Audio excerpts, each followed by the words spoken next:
Ladies and gentlemen, boys and girls, lax rats alike, welcome back to another episode of the Crease Dive. Today is Friday, July 22nd, and the PLL season is finally back. It feels like it's been forever. I'm Jordy from Barstool, and with me, as always, we've got Dukes on the mic. Dukes, welcome back, and now we start this second half of the season. How are we feeling this week? Good week. I'm glad that the All-Star game's over. That little lullaby of a game. It's kind of weird.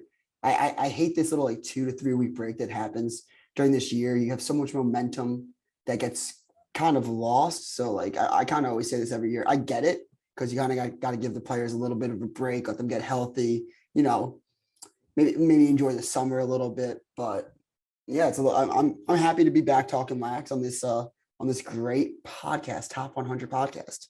It is I don't you almost forget about what happened in the first half of the season. We already had 5 weeks of the season go by, and Jeff Teat and the Atlas were just running through teams. The Chrome got off to a super hot start.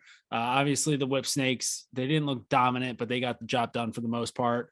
So it's all that feels like forever ago. Mm-hmm. And it's really only been, I guess it's been 3 weeks, right? Because there are 2 weeks off and then we still have to wait. Yeah. So it's been about close to 3 weeks. And it's just so much could change over those few weeks. Like you said, teams build up momentum. Nothing really kills momentum quite like having 18 days off. A team like the Chaos start the season 1-4. Yeah, exactly. Who knows? Maybe they come out of the gates flying in the second half of the season. They have their full roster. Yeah, maybe they get some coffee in them. Oh, I was cooling off my head. Maybe they just come out and they're buzzing to start off the second half. So it is it's a bizarre thing because it's two completely different seasons. You kind of, other leagues around, the NHL, the NBA, or the MLB, it's you have an all-star break, but you also had a million games leading up to that, and you still have a million more to go. This one, it's pretty cut and dry. You've got one season that's 5 weeks long, and then the second week, Jesus Christ, I can't even talk. The second season that's five weeks long. So, but you mentioned, that All-Star game. We got to talk about All-Star games in general across all sport. I can't tell you right now. Maybe the home run derby's cool. I don't know. I didn't watch it. I know that Kyle Schwarber got robbed by the ESPN counters, the ESPN lies. The home run derby, that's cool. But the actual MLB All-Star game is that probably sucks to watch, right? So my only thing on that is that I feel like they have something to play for. Well, if you're a contending team, you're the Yankees and you have Yankees players playing in that game, I think the motivation is you get home field advantage for the World Series. So you got if the AL wins, the AL gets the home field advantage for the World Series. If the NL wins, they get the home field advantage. But with lacrosse, we can be real about it. It's definitely more what do I think that the PLL All-Star game, we should waste a spot for our ESPN spot? Not at all. I think that's a waste of space. I think you have to be a real lax lover to want to watch the PLL All-Star game. And secondly, what's the motivation? Why would these guys get up to play? A little bonus check maybe, but how do we make that bonus check if you reach, I don't know, a point prop, if Matt Rambo's point prop for the game is 3.5 and then he gets 4, he gets an extra bonus. And if you have a save percentage over 60%, then you'll get another bonus check. Make it maybe monetarily to let these guys have a little bit more extra motivation. I don't know how fiscally responsible that would be or how realistic that is, but is that not a terrible idea? That's for the nerds to figure out. Yeah, exactly. No, but there's just really no.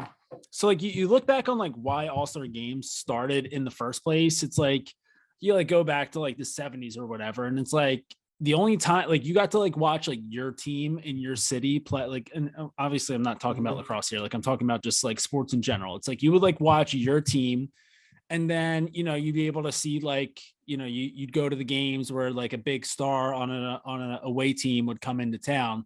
But for the most part, like you don't get a chance to like watch all the star players play. So like the All-Star game was like your chance to like, you would read about them in the newspaper, but you never got a chance to like actually see them. You get to watch like the All-Star game. It's like you're watching those guys for like the first time. So like now, like that we're living in the age where you can watch literally anything at any time, anywhere. It's like All-Star games across all sports, I think, are like the most pointless thing in the world. Like the NHL All-Star game, nobody gives a shit. The Pro Bowl, nobody gives a shit. NBA All-Star game, I don't know. NBA fans are weird, but I can't imagine that most people actually give a shit. So like All-Star games all across sports suck. And like, I think that it's time for more people to realize that. But then you make it even worse, like the PLL, where it's like all these players are in the same location every single week anyway. Like it's not like, it's not like, oh, like I'm a fan of a team in Charlotte, but there's a really good player on Long Island and I wasn't able to make it, to that game to see them in person. And like, now I get to go and see them in person. It's like, no, like they're always all together in the same city anyway. So bringing the best talent all together to the same city for one weekend is like, well, you guys do that every single week too. So I don't know. I only have the only thing that I'd really say that like so we're a little bit older and I feel like the All-Star games are more catered to younger kids. While in the league in general is just catered to younger kids. So here's the reason that I would have it. One, if the PLL didn't have an All-Star game, it would just give more voice to the losers in the Sports Center comments being like not a real sport. You know what I mean? Like it would just like, you just kind of have, it's like one of those things where you just kind of have to have one. Like I'm sure if the Pro Bowl just got canceled and like the All-Star game for the MLB got canceled, the PLL would be like, we don't need to do this. But like they want to be a legitimate league, so they have to have a legitimate All-Star game. Third, that Paul Rabel highlight in the first PLL All-Star game when he did the Around the World went like pretty mega viral for lacrosse. So like it does give you the opportunity for some like a clip like that to go on Sports Center, to go viral, blah, blah, blah, blah, blah. Now let's talk about the competitions. Okay. Let's talk about the competitions. The game's just always been like, man, I think that the freestyle competition is the stupidest thing in lacrosse like ever. Like Mikey Powell won it for generations in like 2006 in that USA jersey when he did the back, like the front flip. Like we don't need to have the freestyle anymore. Like he won it. You should have to have, before the freestyle competition, you should have to submit what you're going to do. And if it doesn't even come close to being as cool as the Mikey Powell front flip, which it probably never will, then everyone should be like, all right, yep, Mikey, you won it again this year. Who jumped over the car? Was that Siebold? Paul. I thought the Rabel jumped over a car. Yeah, okay. Sorry. But yeah, that was also pretty cool. But then like I kind of do like, I do kind of like the new, like I like the accuracy competition. I like the goalie challenge. And I do like the fastest shot competition. I think it's just, I have one bugaboo with the fastest shot competition. I can't get excited for a guy winning fastest shot with a long pole. I don't hate that whatsoever. That kind of goes though. Yeah, no, I don't hate that at all. I think if Jared Newman hit 118 with the short pole, I'd be like, that is sick. Like that dude is a maniac. I think you do that with a long pole, you lose me a little bit on it. Okay, so you're gonna have to help me out with physics or something right now, right? So it's my specialty, so I can't wait for this. So if you're a long pole shooting from 15, can we get shorties to shoot from 10, or is it the same speed?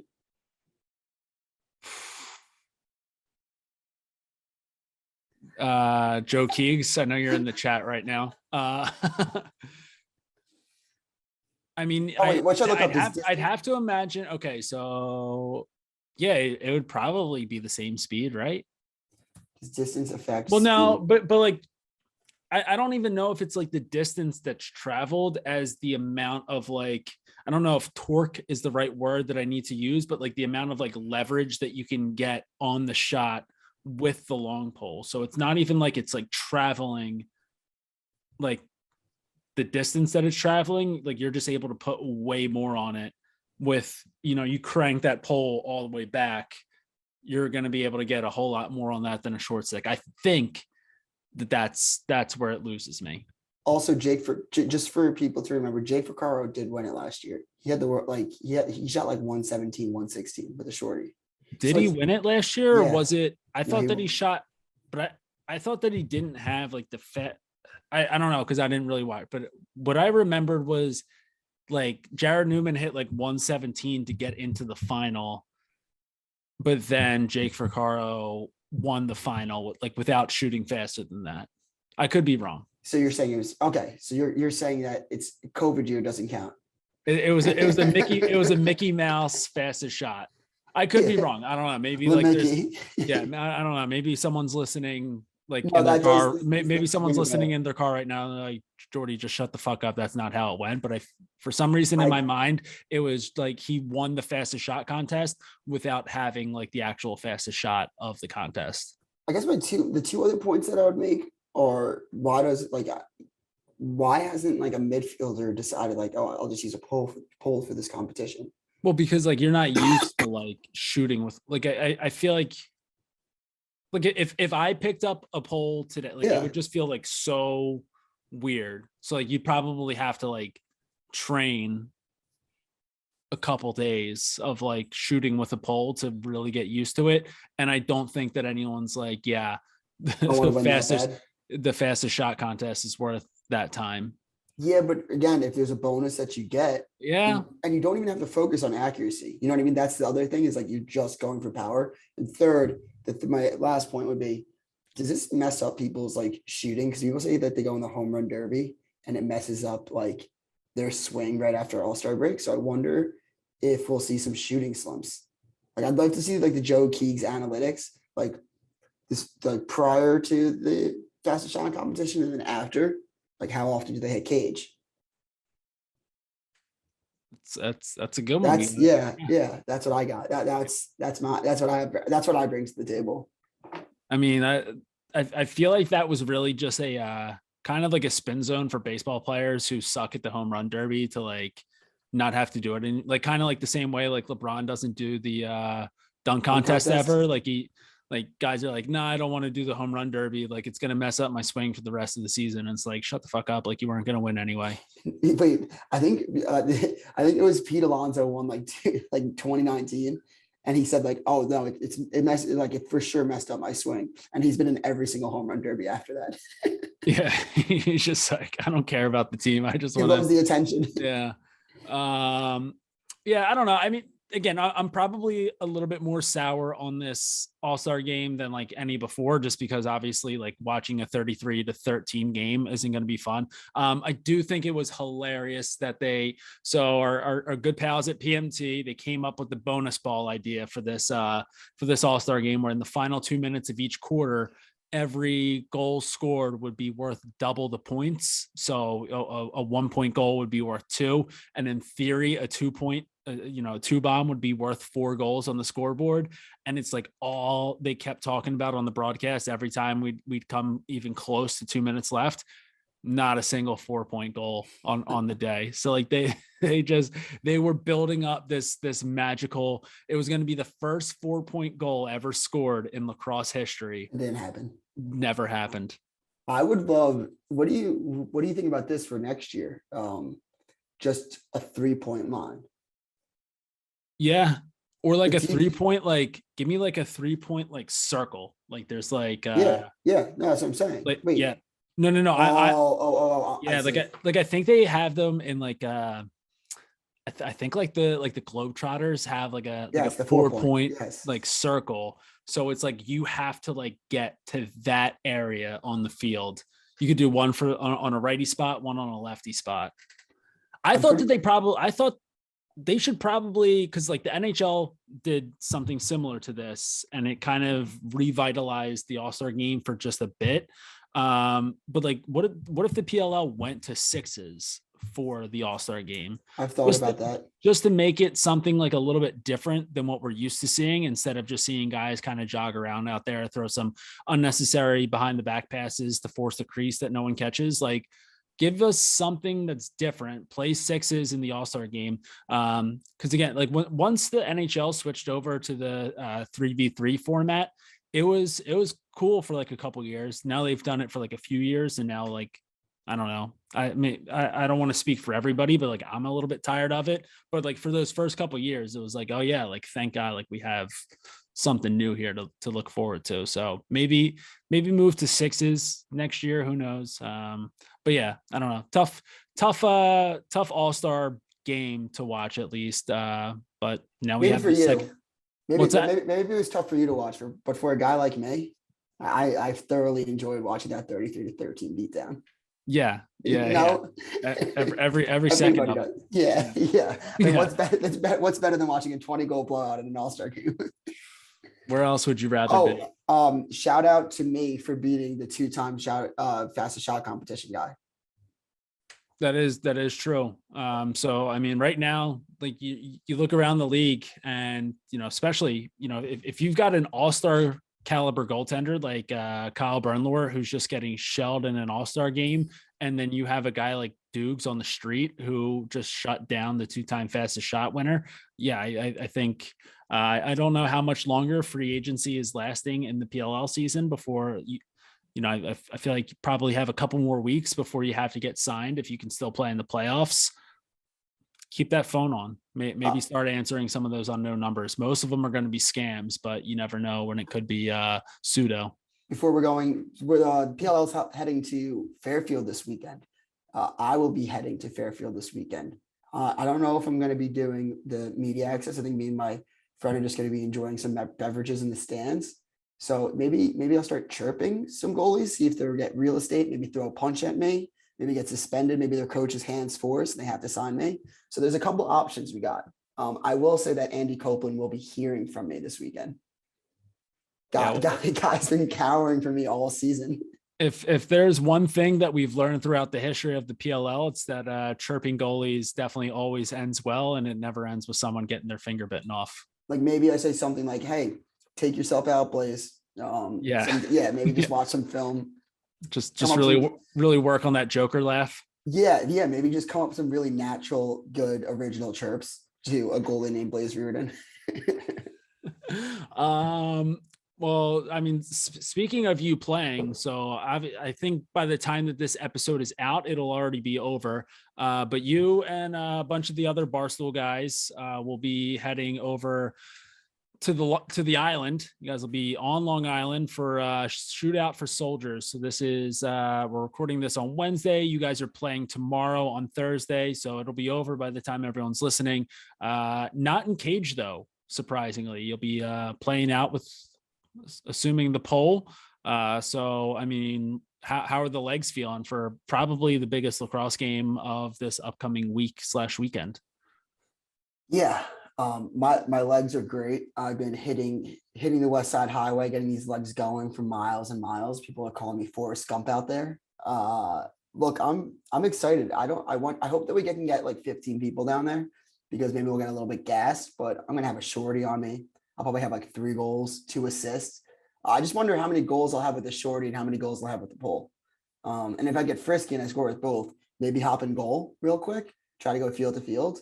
So I'm feeling good about tomorrow, but seriously, if you are on the island, come to John Burns Field. It's in Massapequa. Should be a great time. We're playing at 8:00. And everyone's listening to this and it already happened, but even still. I'm going to put this out on YouTube. Okay. I'll put this out on YouTube early. So like this is going to be like a very, very small percentage that like sees this before 5:00 tomorrow. But yeah, come down if you're in the area. I'll also tweet it out, playing at 8:00. Check the donation link. We'll have it on our bios. That's at the Crease dive. It's just a little small donation. Come on. You're not going to donate $10. You don't have $10 on you, cheapo. If you don't have $10, DM me. I'll give you $10. Donate to the soldiers. If you don't donate, you hate the troops. So please. Do you know who you guys are playing? It's going to be so interesting, right? Like, are we going to play like the former MLL All-Stars? Are we going to play, 35-year-old Long Island dads who hate their kids and are just going to be wailing on us? Like, you really don't know what you're going to walk yourself into, but we have some good ball players out there. Like, we have a former MLL player that we work with, Steve Romano. We have this guy, Pete Triolo, who played for Penn State defenseman. And then we got this guy, Billy Football, who claims that he could potentially play for the Water Dogs. So like, we got talent out there. Dude, Steve is that man is an athlete. Oh yeah. He's a ball player. Dude is massive, can move for days, really solid lacrosse player. Pride of Hofstra. Yeah, and I think he's bringing some Hofstra guys down. I think that I saw him potentially Penn State, Ryan Keenan might be playing tomorrow. I think that might be the name that's thrown out. He's friends with some of the guys. So yeah, it should be fun. I asked Will Perry to play.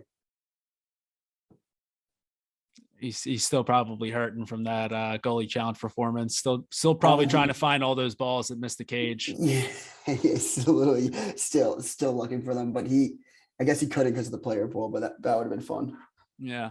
All right. Well, yeah. So, I mean, that's it's going to be a good time. Hopefully get some good content out of that. At the very least, it'll be raising a lot of good money for a great cause and for the troops. Shootout for Soldiers, just a really great event. So, yeah, again, if you find yourself in that window where you're listening to this or you're watching this on the YouTube right now, and you still have time to make it over to Long Island before the game gets going, enjoy yourselves. And anybody else who's listening to this in the podcast form who already missed it, one, congratulations, Dukes, on leading the team to victory. It was a heroic performance. And two, make sure that you guys get a chance to make it out to any Shootout for Soldiers events that come to a city near you. Now, coming to a city near Fairfield, Connecticut is week 7 of the Premier Lacrosse League season, the 6th week of games. We have 4 games on schedule this weekend across Saturday and Sunday. Pretty huge in terms of broadcast goes. We've got 3 out of the 4 games will be available on ESPN2, The Deuce. So starting off Saturday, 5 p.m., we've got the Redwoods taking on the Atlas. This is a rematch of week 1, where the Atlas just came out and they curb stomped the Redwoods 17-11. If you head over to the Barstool Sportsbook, you can get the Atlas on the line at -2.5. Money line, we're looking Atlas -200, Redwoods +155. The over under on this one, 23.5. So, I mean, if you're going just based off of last game alone, I mean, looks like the back of the net's going to be filled early and often in this one. So we've got Redwoods and Atlas looking to move to 5-1. I mean, they're right up there with the 3 teams sitting at 4-1. And they're one of them. 3 teams also sitting at 1-4, and the Redwoods are one of them. So tale of 2 teams here. Do you think that we see a lot of what happened in the first half of the season, or do we see kind of a tale of 2 halves for the season and Redwoods finally starting to put some pieces together? I don't know. I mean, it's so tough to judge what's going to happen out of this All-Star break. I have a take. It's like, it's going to come across dumb, like most of my takes, but hear me out. What we thought, the Atlas are like top 3 team in the league, no doubt about it in my mind. Very good. Are they somewhat disappointing? I know that sounds crazy, sitting at 4-1, but are they somewhat disappointing? Like efficiency with their offense, like with how good Baptiste is playing and how many possessions he's giving this offense, and I think how well Kincannon been playing, they're not really like spreading out games. I think they've had like a couple of close calls. I forget who they played. I'm going to look up their schedule, but I remember the last game that they had before break when Baptiste got injured. Like if Baptiste isn't on this team, how good are the Atlas this year? And I know that's a big what if. You're saying, what if you take away the best face-off guy in the league right now? But I don't know. So yeah, it was against the Chrome. Like Baptiste won what, like 80? Like I forget what he won the face-off battle. I forget what it really, or is the Archers game? Yeah. So their last 2 games they won both games by 1 goals, and in the Archers game, Baptiste won like 80% of the face-offs. So I'm not saying that the Atlas will lose this game. All I'm saying is, I think Redwoods +2.5 is a stab to take at. I think the Redwoods defense is on an upward trajectory. They've made the switch to Jack Kelly, who I think played amazing at 6s. So look, all I'm saying is if Jack Kelly gets his swagger back, you're getting a top 2 goalie in the world back. So yeah, I'm going to take a stab at Redwoods +2.5 because because why not? And because I don't know, like you just never know what's going to happen after this break, right? Like you don't know how teams are going to play, how teams will continue either their upward trajectory or if they're still going to play like dog shit in the back half of the season. So I'll take the Redwoods plus 2.5, who I've been down on the whole year. Do we know what the deal is with Baptiste? I know that he that's wasn't. the other fucking thing. It's impossible to talk about these games because half the Atlas roster was on the injured list during the All-Star game, which makes sense because you don't want to play in the All-Star game. But like, how am I supposed to like talk about this game when I don't even know who's playing for the Atlas? Yeah. Another thing to really consider, heading into this weekend, pretty much the weekend as a whole, Jordy Weather reporting in here, big old heat wave moving through the area. So, I mean, Saturday and Sunday, we're looking at, 91 on Saturday, 93 on Sunday. So, I mean, you talk about, a shortened field with, a shorter shot clock, typically you like these games to be up and down, back and forth. It's a tough ask for these guys, especially with these smaller roster sizes. Like the boys are going to be a little gassed and, maybe, I guess that could work a few ways, right? Like maybe just defensively, like you just have a few lapses. Maybe you're just not as quick to get out to guys because you're just starting to get a little bit tired, or maybe, your passing isn't as crisp because guys are just getting a little too gassed out there. So whether I think could make a pretty significant impact this weekend, which is why I'm going to do the crazy thing here. I'm going to fade my own brain. And again, I don't know which way that either or any of these teams really are going to come out of the gate after having 2+ weeks off of playing lacrosse together. But I do like the under in this one because I feel like these are two teams that I don't know, maybe the Redwoods are definitely a little bit more methodical. But I feel like if the Atlas just keep trying to run and gun, like they're going to wear themselves down, especially as the 5:00 game instead of being the later game. So they're going to kind of wear themselves down a little bit, have to slow it down, get down to the Redwoods pace of play. That doesn't bode well for a ton of goals. So I like the under in this one. And yeah, I don't hate the Redwoods keeping it tight. Again, it's a fresh season. They've already gotten curb stomp before, so they probably want to come back with a little bit of a chip on their shoulder. End of the day, though, Atlas, with or without Baptiste, still just disgustingly loaded. I'm also with you on the under because especially when you're talking about the Atlas wanting to play fast, up tempo, they are the number one offensive team in transition, right? But when you're looking at them in settled offense, they're number 6. So what does that tell you? If you can't play fast, you're getting wiped out. They're bottom 3 in the league settled offense. So that probably plays in favor for the Redwoods. So yeah, I like Redwoods and the under, and I think that was a great call in the heat wave. Also have to be a little worried about Jeff Teat. He is Canadian. Also played his college ball in Cornell. So that's upstate New York. So, I mean, he's a cold weather guy. Put him out there when it's, I don't know what it would be in Celsius, but as soon as you get over like 75 degrees Fahrenheit, it gets real crispy for the old Canadian. So we'll see how he bodes well out there, especially as a long haired guy, right? That's going to weigh him down a little bit. Might have to see Jeff Teat get a buzz cut during Whoa. We're getting off the rails here. I don't want to, come on, what's going on here? All right. So moving on to that Saturday night game. So so Redwoods Atlas, that game will be on ESPN2. You can also stream it on ESPN Plus. The Saturday night game, 7:30, just available streaming on ESPN Plus. We've got the Whip Snakes and the Chaos. Obviously, this was a rematch of the championship game when they faced each other in week 1. But also not really. The Chaos didn't have their full roster back. All those guys were still playing for the Bandits. This will be the first time that we get like a true rematch of that championship game. So Chaos, they'll have all their guys back. Whip Snakes, they'll have all their guys back. Zed will be back as well.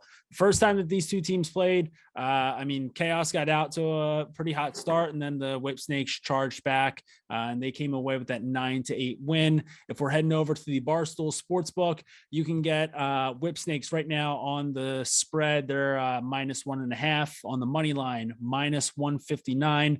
Chaos plus 125. Over or under on this one, pretty low, 22.5. So Whips, they already got some of their revenge of that championship game in week 1, if you want to call it that. But do you think that they get it going even more this time around, or do you think that we finally get this Chaos team finally starting to piece some things together? They're 1-4 right now, but they're 1-0 in their last one game. That's the stats that you need to know.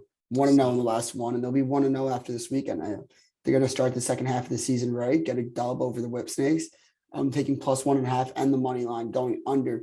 Look, for week number 1 in Albany, when the Whips and the Chaos played, that was the shell of the Chaos team. It was like kind of like we talked about, like the replacements, like kind of like, it was like they were not really. The defense still was, but a lot of the offensive players were missing. They got all those players back. I didn't necessarily think that the Whip Snakes looked that good. So yeah, I think the Chaos, they got to get it going. They're kind of in fight or flight mode. So I think that they pick up a much needed win against the Whip Snakes. The under, I love whenever these two goalies, Bernlor and Blaze, play. I think that Blaze kind of knows, like he knows when he has to step up and play his best. And I think we're going to get MVP Blaze this weekend. Love the under, love the Chaos +1.5, and I like them to win +125. Yeah. Chaos absolutely need to get this thing rolling out of the gates. Especially like Andy Towers. I feel like I say this all the time, and then he does and shuts me up like pretty quickly, but like there comes a time where you can't be like screaming until you're red in the face in the locker room at halftime, talking about like dogs taking shits on your lawn and like fighting kids in middle school. Like you can't be that guy and then come out and lose every game, right? Like if you're going to be that type of coach who's a goddamn maniac and just like screams and punches walls and breaks down doors, it's got to come with some results, or else it's just like, hey, dial it back a bit. So if Andy Towers wants to keep being the maniac that he is, he's got to get some more results. Big win over the Whip Snakes here. We'll get that done for him. Also, big revenge game for AT. As Coach Stagnita just blew his doors off in the All-Star game. So gotta wonder, little bit in the back of his mind there. I mean, Coach Staggs really ran up the score in that All-Star game. So I can only imagine the halftime speech that Coach Towers has dialed up for Fairfield when they're down by 4 goals heading into the third frame. We could also look at it as the Chaos actually probably have had the most practice in this little lullaby, because half their team won the 60s gold medal for Team Canada. So you have that to look at. But also when we're talking about Towers and being the maniac, you have to get some results, right? 2019, they were regular season champs. So you could be like, all right, you can hang a hat on that. Then in the championship series, 2 years ago, they were like 0 in team play and then made the championship. And then last year they were picked, what was it? 8.2%. Well, so that's what I'm saying. So my point being, him screaming out into the void, and when they're losing, does it, like, in some sense, it's like when they're losing, maybe he should just keep doing it because it's only worked out for him. You know what I mean? Well, that's why I said, like, I feel like I say this every year, and then yeah. I didn't hear that quickly part. After. Okay. Like, yeah. Yeah. Okay. So that's been their MO, where it's like they suck, and then everyone counts them out, like rightfully so, and then they turn. I almost feel like I just don't want to hear it. Yeah. It's just like if you're losing, go away, and if you're winning, then it's awesome. We've talked about this though. That's the way that the world works. We've talked about this before. Like, okay, like it's pretty definitive. Like, 3 years into it, they've made 2 championships games and have 1 regular season championship, right? Like I don't think there's any denying you're definitely one of the best teams in the league. But when you're right now sitting at 1 win, and if you go into the playoffs as the last seed and you have, 12-year-old fans that aren't picking you to win the PLL championship, just shut your fucking mouth. Yeah. Like everybody knows you can be good, but if you're not playing good, people aren't going to pick you. Like nobody's doubting you guys. People are just saying you guys weren't as good as we thought you were supposed to be. So that's where I'm like, just shut the fuck up. Yeah. It's and again, it's like, I don't know, maybe they do it on purpose at this point. Like maybe it's like they need like that it's us versus the world mentality in order for them to like figure it out. And when everyone's like, oh, the Chaos are sick, then they go out and they suck. Then they suck long enough. Everyone's like, oh, you know what? Maybe they're not sick. And they're like, what the fuck did you just say? Like, how fucking dare you say that we're not fucking sick? Like, are you fucking kidding me? Like, fuck you. Like, I got beat up in middle school. This guy's dog took a shit on my lawn. Go fuck yourselves. Like, we're going to win. Us on 3, So, and that works. And that works out for them. So I guess we'll see. But yeah, I like, I don't know. I again, completely different season going into week 7 here. So I get Jeff Teat by the way, I just want to say, like, obviously we're a little ways removed from this one, but the Jeff Teat one hand behind the back goal, he scored the final goal of that gold medal game in 6s. Easily the most disgusting goal of the year. Mm-hmm. I mean, that thing, I didn't even realize, and I don't think a lot of people even realize too, that he pulled that one-handed. Who threw him the ball? I think Dane Smith threw him the ball from like what would be the top of the box. He caught it like down kind of at like his knees almost, maybe even at his shins, just falling away from the goal, a little one hand over the shoulder behind the back, just puts it right over Jack Kelly's shoulder. That was nasty. I don't know why I'm talking about Jeff Teat though with the Chaos. I'm because he's Canadian. Yeah, because he's Canadian. I mean, we all knew where your brain was going with that. Yeah. I have a question. Because we did talk about though with all those guys playing 6s. Yeah. But yeah, so I mean they're all coming in hot. They've got their gold medals. They're feeling good about themselves. So Dane Smith, Josh Byrne, and the boys gonna be dialed. I don't know why I'm just thinking about this right now, but Curtis Dixon, where is he? He's on Twitter a lot. So wait, he's on Twitter a ton. So I guess that I just kind of grouped him in. Let me see. So yeah, I guess I just grouped him in with like the Buffalo Bandits guys for some reason. Well, no, he's a Calgary guy. So he's not on the Chaos roster. It says he's signed through 2022. So I need to find. I'm gonna put on my investigative goggles this weekend. Well, what about Tahoga as well? Well, he's on the roster. Right, but has he played? Did he play the other week? I think I know he made like the 25 man or like okay. But I don't know. I feel like Dixon was kind of one of the best players in that team. If you count, I forget what like. Oh yeah, I mean he's sick, but I don't think he's playing this year, which sucks, and like also makes me change my opinion on the Chaos a little bit, to be honest. All right. Yeah, that's I'm gonna wait on this. I'm gonna investigate a little bit, find out why he's not playing. If it's probably just like a fuck lacrosse thing, that could be it. But yeah, I'm kind of mind blown. All right. Well, I'm still gonna be rocking with the Chaos in this one. Same. Yeah. I meant like overall. Yeah, at the very least, I like Chaos plus 1.5, but scared money don't make money. Chase the plus signs. I'm going Chaos money line plus 125 on this one. Yeah, no, I'm with you on this. I like the Chaos in this one.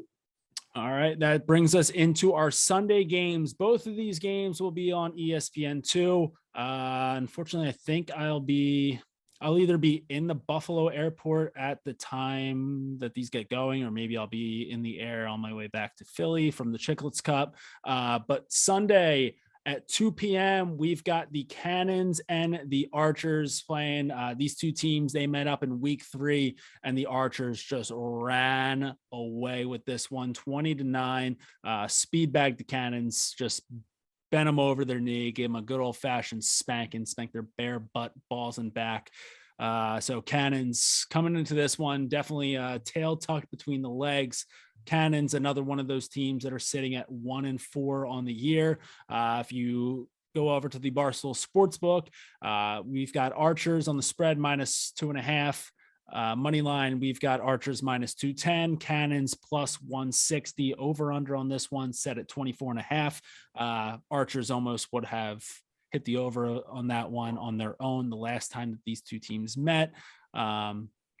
So yeah, I mean, Cannons, another team that they need to get it going quickly here, or else they're in jeopardy of not making the playoffs. I feel like they're probably already out on making that Sixes tournament in the winter. So Cannons, pretty much, I'd go ahead. I'd call this a must-win game for the Cannons. So if they lose, are you going to say that they are the worst team in the league?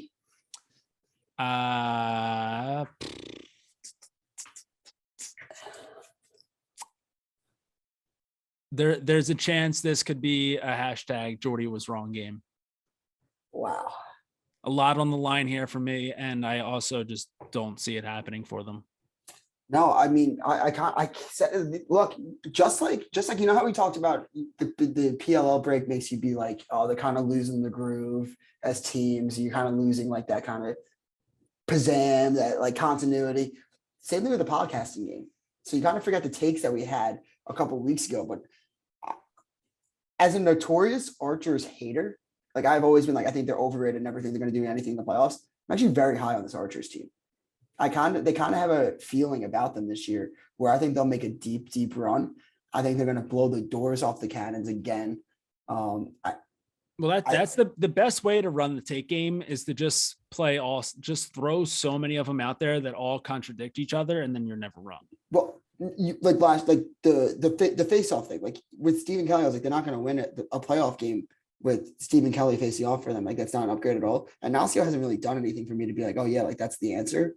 But just the way the offense is, I don't know how to really explain it because it's the same offense, I guess, that comes every single fucking year. But there is just a feeling where like they know that their time's running out and they're playing with a little bit more, like a bigger chip on their shoulder. They're not like doing the whole gimmicky shit, like celebrating a week 2 win and all that. But you're really not gonna get, like, no offense, but like you're probably not going to get a better year out of Will Manny than the one that you're getting this year. Yeah. And again, it's just like, getting a little bit older. Like this is a killer year that he's having.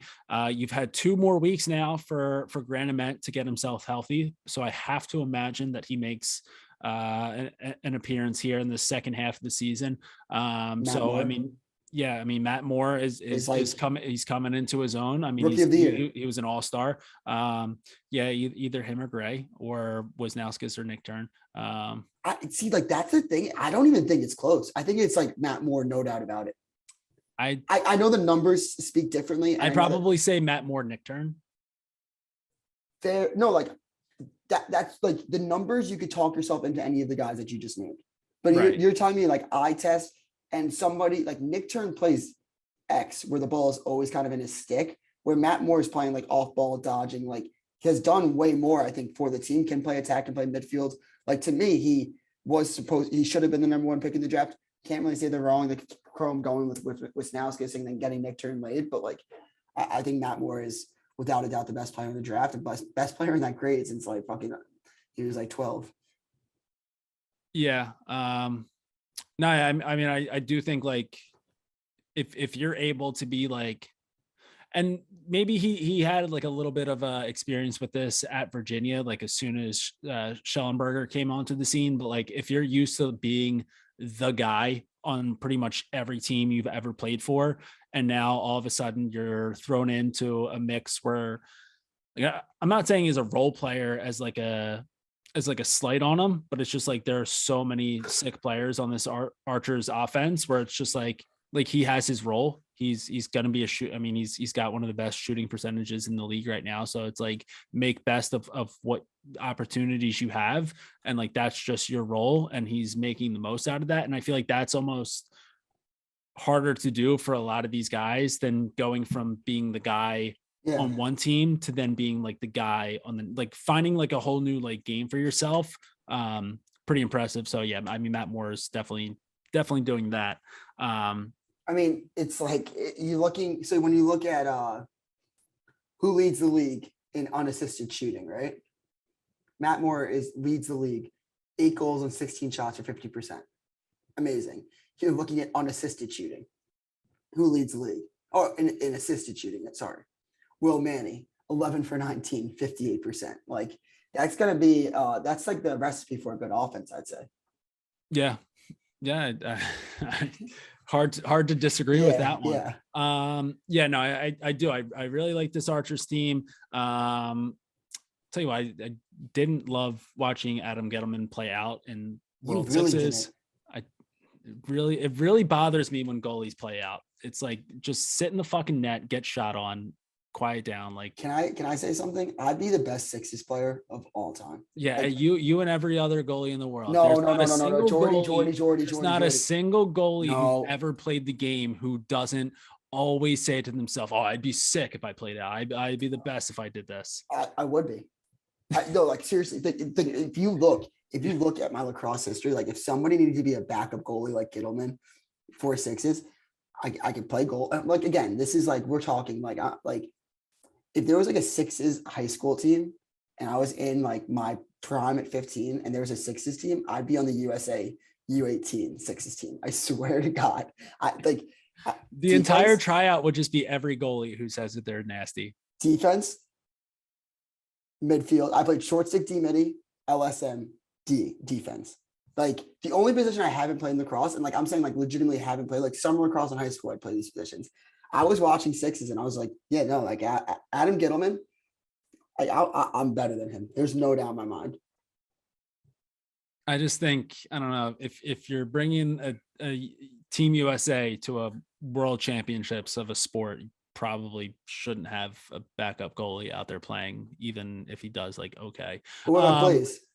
What's up? What about Blaze? Blaze plays goalie. Blaze plays goalie and then he plays forward in box.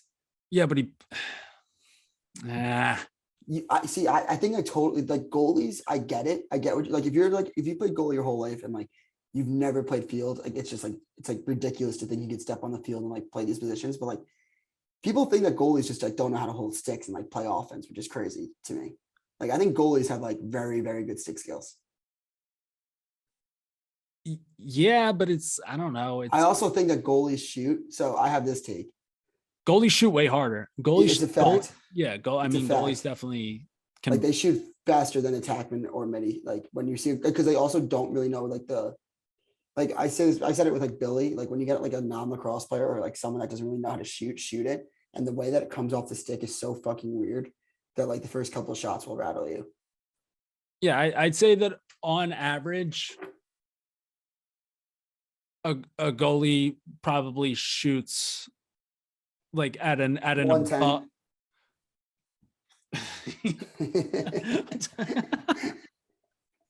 Yeah. I mean, 115. Why sell yourself short? No, I'd say on average that a goalie probably shoots at an above average speed. Yeah, which is I don't know. Either way, I didn't like it. It rubbed me the wrong way. Also didn't help that USA just got shelled in that one. But I do think that Adam Gettleman still a great goalie. So, I mean, all you have to do is just get yourself enough saves where, I feel like as long as you're not letting more than like 12 get by you in a game, I think that this offense is going to really take care of you the rest of the way. So yeah, I love the Archers in this one. And again, it feels like it was just so long ago. We don't even need to bring up the fact that I thought that the Cannons had a legitimate chance of being somewhat decent this year. That was just like forever ago. Everyone's already forgotten about it. It's time to move on. That was basically decades ago at this point. No one really, it is what it is. The Cannons stink. They're going to stink for the foreseeable future. It sucks that a talent like Lyle Thompson is being wasted on this roster, but we're just not going to see them in the playoffs. I don't think that I have to wait to see how the Water Dogs play out, because obviously they had some momentum going into the 4th of July break, but like you have to see if that carries over. I think that whoever like is right about this, like if the Water Dogs finish last, you'll dance on my grave. If the Cannons finish in last place and like Yeah, I think that I might just go out on top. I'm going to go back to whatever episodes we've ever talked about that. And I'm just going to edit those parts out. And then there'll be no evidence. You don't know that the I ever YouTube said such a thing. Oh man. But yeah, so I think we're both leaning. I mean, I think Archer's -2.5 here at +110. That's about as good as you're going to get in this game. All right. And then the final game of the weekend, 4:30 p.m. We've got the Chrome taking on the Aqua Pups. First time that Chrome and Water Dogs played each other was week 3. Chrome came out on top of that one, 17-14 on the Barstool Sportsbook. We've got Water Dogs. So they're +1.5 on the spread. Chrome obviously -1.5 there. Money line, we've got Chrome -148, Water Dogs at +115. Over under on this one set at 24.5. And that's with I mean, you're giving Dylan Ward a couple more weeks here to see some shots in the field. So you have to imagine that he's going to be about as dialed as he can. Sean Scano, the People's Goalie 2.0, coming off of a nice all-star game performance. So he's going to be feeling pretty confident heading into this one. Even though the milkman Connor Farrell and his boys just got pumped in that all-star game. So I can't imagine it was that fun. But yeah, so Chrome and Water Dogs, both these teams, Chrome at 4-1, Water Dogs sitting right there in the middle at 2-3. Dukes, how you feel about this final game of the weekend? Yeah, no, it's the Water Dogs. There's no real doubt about it. Look, I'm going to flat out say I think the Water Dogs probably have the best offense in the league. I think they're the most well-rounded. They just have been flowing very, very well, and I think that they're a team that nobody really wants to play right now. The defense, again, has been probably their strong suit last year. Now it's you have to kind of wait and see how they will react with or play with Dylan Ward back in cage. So look, I think you're getting a top tier goalie back.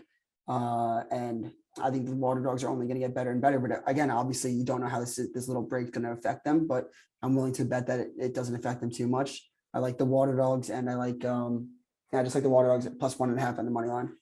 Yeah. I wonder who's, dude, Connor Kelly has been having, and he's going home. Oh yeah, he is a CT boy. Connor Kelly's been having a killer season. I feel like he's like, I don't know. Would you? I would consider Connor Kelly to be highly underrated.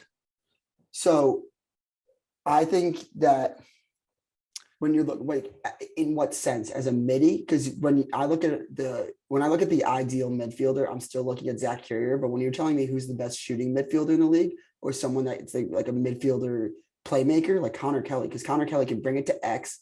Like, I don't know how rated do people rate him?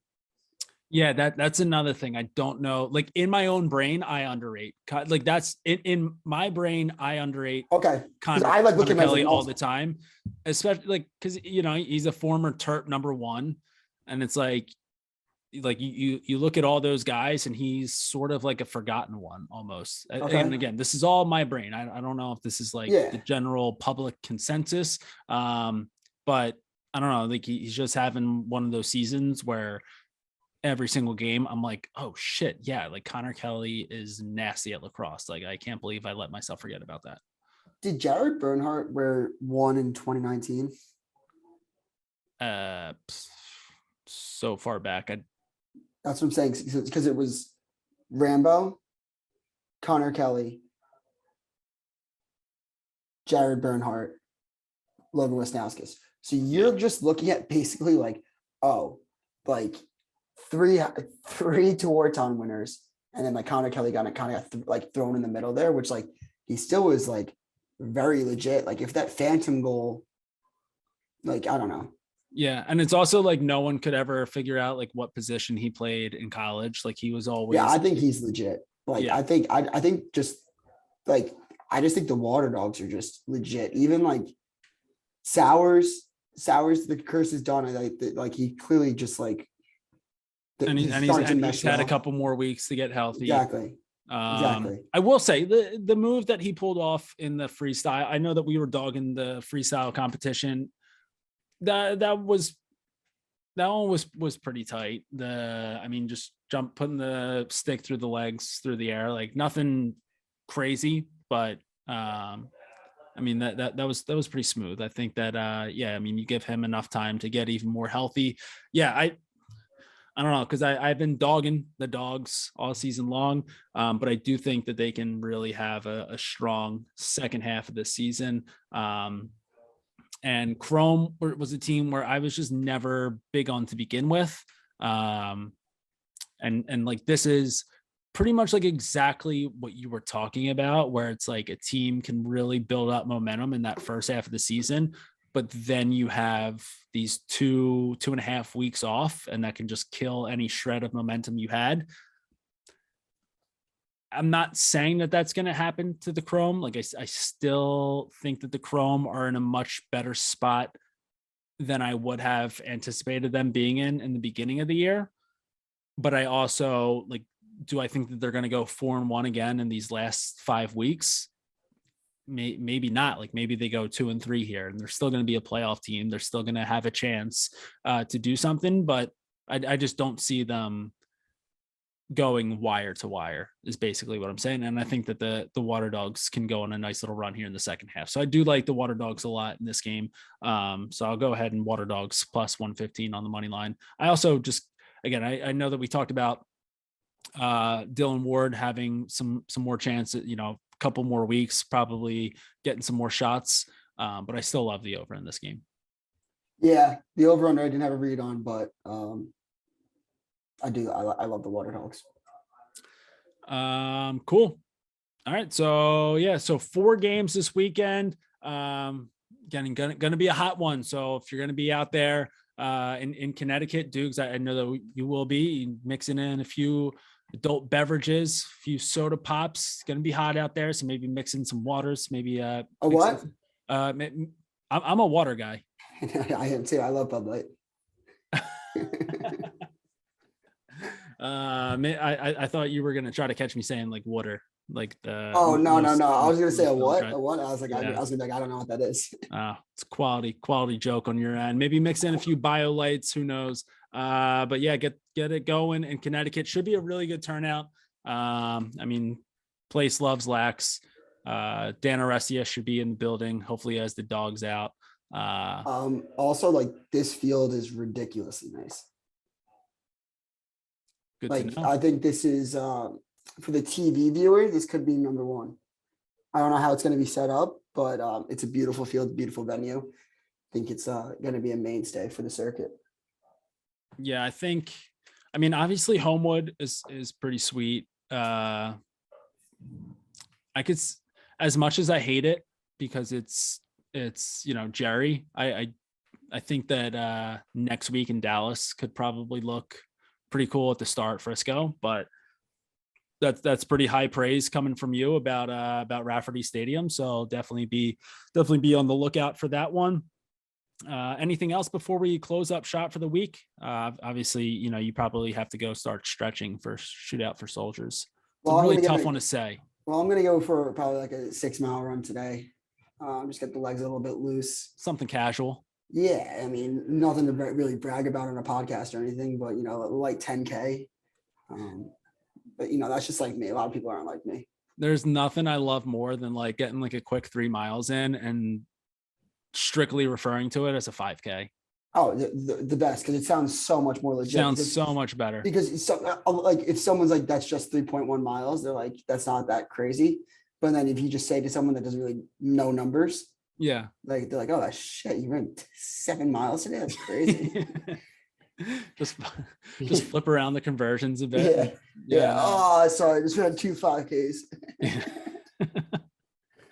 All right. Well, yeah, make sure that you guys are following us on social at the Crease Dive, both on Twitter and Instagram. If you are not subscribed to the YouTube channel yet, do that immediately. All these episodes coming to you a day earlier on YouTube than they do on the podcast. So a little incentive there. Just smash that subscribe button. It actually costs $0 to do so. So no charge on your end. And in the meantime, we'll be keeping it low to high until the day we die. We out.